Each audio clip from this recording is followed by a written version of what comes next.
Présente des verbes en ER. Prezent glagola čiji se infinitiv završava na ER. Bonjour les enfants. Danas učimo kako se gradi prezent kod glagola čiji se infinitiv završava na ER. Pravilo kaže da se prezent glagola čiji se infinitiv završava na ER dobija od infinitivne osnove i nastavaka za prezent. Qu'est-ce que c'est l'infinitif? A šta je to infinitiv? To je ime glagola i ovdje nam je potreban kako bismo dobili osnovu za građenje prezenta.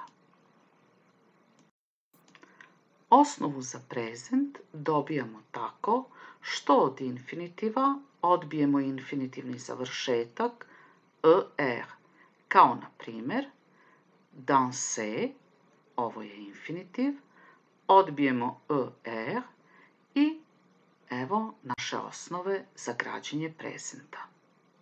Sada, kada smo naučili kako dobijamo osnovu, potrebni su nam nastavci za prezent za ovu grupu glagola.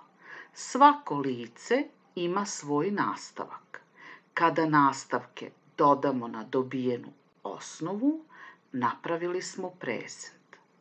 A evo koji su to nastavci. Singulier, jednina. Prvo lice, nastavak e.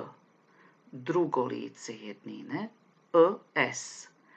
Treće lice jednine, nastavak e. Pluriel, množina.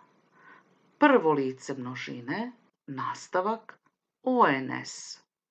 Drugo lice množine, nastavak ez. Treće lice množine, nastavak ent. I sada spajamo osnovu sa nastavkom kao u sljedećem primjeru. Reč je o glagolu danser, plesati. Singulier, je danse, tu danses, il danse, elle danse. Pluriel, nous dansons, vous dansez, il danse, elle danse. Uočili ste da se nastavci za prezent u jednini ne izgovaraju, kao ni u trećem licu množine. A evo još jednog primjera. Aimer, voleti. Singulier, j'aime, tu aimes, il aime, elle aime.